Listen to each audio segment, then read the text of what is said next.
নামাজ পড়লেন, রোজা রাখলেন, যাকাত দিলেন, কিন্তু দোয়া করলেন না, আপনি মিস করলেন, ঠিক কি না? আরেক বর্ণনায় এসছে আর দোয়া হুয়াল ইবাদা, দোয়াটাই নাকি ইবাদত। দোয়া যে করতেছেন এটাই ইবাদত। আওয়াজ করে পড়তে হবে আল্লাহু আকবার। হজ করে আসছেন কারা কারা দেখি?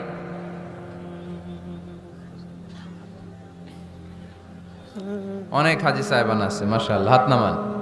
এই যে হজ করে আসলেন, আপনার হজটা আল্লাহর কাছে গ্র্যান্টেড, কবুল হয়েছে, এরকম কবুল হয়েছে এই মর্মে হাত তুলতে পারবেন কে কে দেখি? হুজুর আমি নিশ্চিত আমারটা কবুল হয়েছে।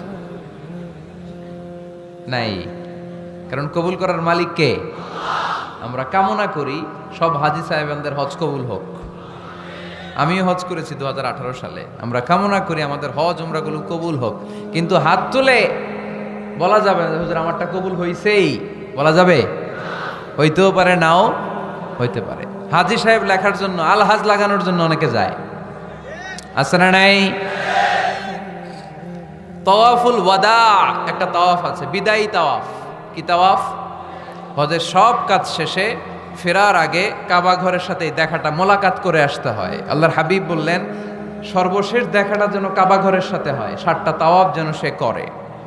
তো এক লোক 6 তাওয়াফের পরে ফোন আসছে দেশে, তো মেয়েরে বলতেছে মা আর একটা তাওয়াফ বাকি আলহাজ হইতে, একটু পরে তুই ফোনটা দে, একটু পর দে, আলহাজ হইতে আর একটা তাওয়াফ বাকি।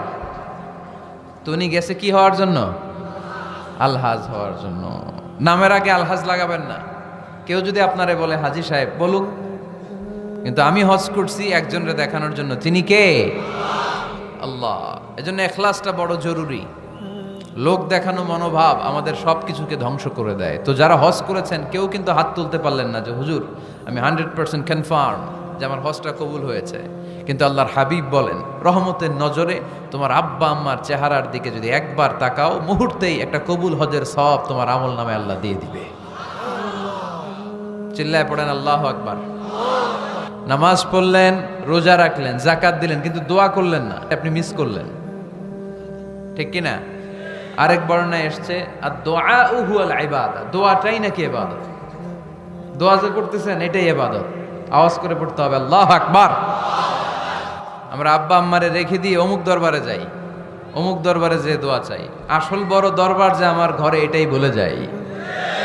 আমার আব্বার চেয়ে বড় কোনো পীর সাহেব আমার জন্য হতে পারে?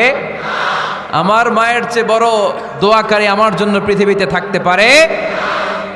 পৃথিবীর সবাই মিলে, সব আল্লাহর ওলিরা মিলে কোরআন খতম দিয়ে এখানে ফু দিল একটা গ্লাসের পানির ভিতরে, আপনার আম্মা কিংবা আব্বা শুধু বিসমিল্লাহ বলে আরেকটা গ্লাসের পানির মধ্যে ফু দিল, মায়ের দোয়াটা মুহূর্তেই কবুল করে নেবে কে?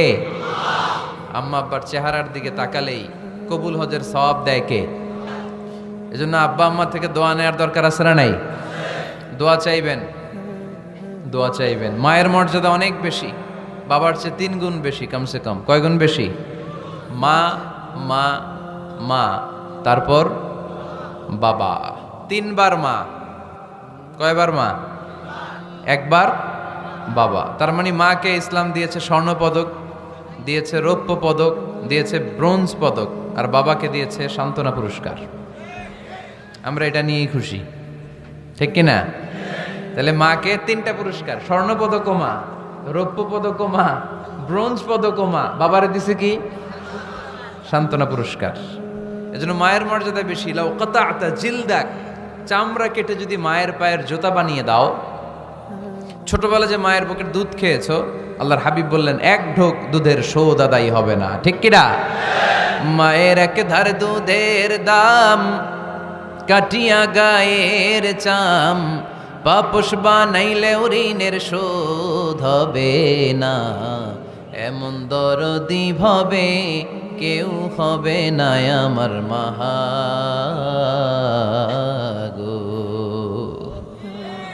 আহা, যাদের মা নাই তারা জানে মা না থাকার কি জ্বালা। যাদের বাবা নাই তারা জানে বাবা না থাকার কি জ্বালা। এখন ঘরে ঝগড়া করেন, এখন ভাল লাগে না আব্বা আম্মারে, এখন আব্বা এই ভুল ধরে, আম্মা এইটা বলে, এখন অনেক অসহ্য লাগে। তো যেদিন চলে যাবে ওই দিন বুঝতে পারবেন মাথার উপর থেকে ছাতাটা নাই হয়ে গেছে, বটবৃক্ষটা চলে গিয়েছে, আর উপদেশ দেওয়ার মতো কেউ নাই, কাছে আগলে রাখার মতো কেউ নাই।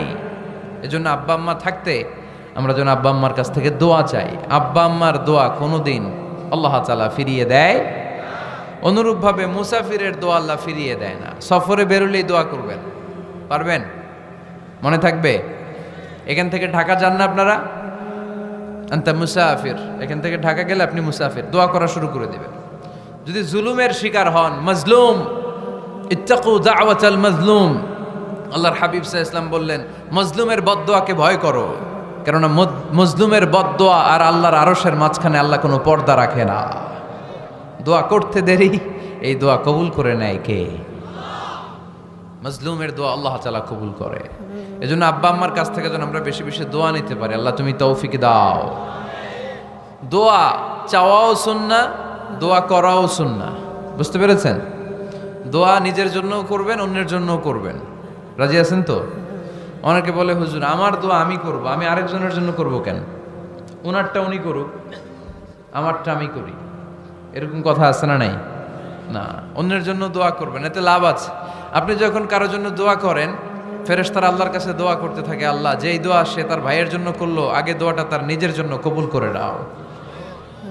মা মিন মুসলিম ইয়াদউ লিআখিহিল মুসলিম বিযাহরিল গায়ব ইল্লা ক্বালাল মালাক ওয়ালাকা বিমিসলিন। ফেরেশতারা বলে ওয়ালাকা বিমিসলিন, আপনি দোয়া করলেন আল্লাহ আমার এই ভাইটার টাকা পয়সা নাই, তুমি তারে ধনী বানায় দাও। ফেরেশতারা তখন বলে ওয়ালাকা বিমিসলিন, মানে আল্লাহ যিনি দোয়া করতেছে আগে তারে ধনী বানিয়ে দাও। সুবহানাল্লাহ কইতে পারলেন না? আরো জোরে বলেন সুবহানাল্লাহ। একখানা ডর করি কও বাজি সুবহানাল্লাহ। এইবার বেড়ে গেছে আওয়াজ। একখানা ডর করি হও না বাজি, এইটা বললে কক্সবাজারের বাইরে বলতে পারে। ডর করি কইতে হবে বড় বড় করে। আপনার ভাই অসুস্থ, আপনি দোয়া করলেন আল্লাহ আমার ভাইটা অসুস্থ, তারে তুমি সুস্থ করে দাও। ফেরেশতারা বলে ওয়ালাকা বিমিসলিন, মানে আল্লাহ যিনি দোয়া করতেছে তার কোনো রোগ বালাই থাকলে আগে তারে সুস্থ করে দাও। তো এজন্য অন্যের জন্য দোয়ার দরকার আছে না নাই? আল্লাহর হাবিব সাল্লাল্লাহু আলাইহি ওয়াসাল্লাম বলেন দোয়া মুখুল ইবাদা, দোয়া হচ্ছে ইবাদতের নির্যাস। It's an art. দোয়াটা একটা শিল্প। দোয়াটা কি? একটা শিল্প। এটাকে রপ্ত করতে জানতে হয়, এটাকে আত্মস্থ করতে জানতে হয়। সব কাজের মধ্যে first class, second class, third class আছে না নাই? কারো দোয়া থার্ড ক্লাস দোয়া, কারোটা সেকেন্ড ক্লাস, কেউ করতে পারে ফার্স্ট ক্লাস দোয়া, ঠিক কি না? দোয়ার মতো যদি দোয়া করতে পারেন এটা হচ্ছে ফার্স্ট ক্লাস দোয়া, মুহূর্তে আরশে পৌঁছে যায়। এটাকে রপ্ত করতে হয়, এটার মধ্যে আবেগ জুড়ে দিতে হয়। অনেকে দোয়া করে আবেগ নাই, আছে না নাই? জুমার দিন দেখবেন নামাজ পড়ে ইমাম সাহেব দোয়া করতেছে, অনেক মুসল্লি দোয়াও করতেছে, ওদিকে তাকায় আছে হাত কিন্তু এইভাবে, আর তাকায় আছে জানালার দিকে, ও কি দোয়া করতেছে? কথা বলেন, আছে না নাই? এজন্য দোয়াটা করবেন কায় মনোবাক্যে, খুব আন্তরিকতা দিয়ে, হৃদয় থেকে। আপনার চোখের পানি যেন ঝরে। চোখের পানি যদি কোনো দোয়ার মধ্যে পড়ে আপনি বুঝে যাবেন এই দোয়া আল্লাহর কাছে কবুল। চোখের পানি এত দাম। 2 ফোঁটা পানি আল্লাহর কাছে সবচাইতে প্রিয়। এক হচ্ছে জেহাদের ময়দানে শহীদের শরীর বেয়ে ঝরে পড়া রক্তের পানির ফোঁটা। দ্বিতীয়টা হলো অনুতপ্ত বান্দার চোখের পানির ফোঁটা। নিজের ভুলগুলো বুঝতে পেরে কেউ যখন কান্না করে আল্লাহর কাছে কাঁদে, তার চোখের পানি চোখ বেয়ে নাকের ডগা বেয়ে মাটিতে পড়ার আগেই ওই ক্রন্দনরত বান্দার জীবনের সব গুণ আল্লাহ মাফ করে দেয়।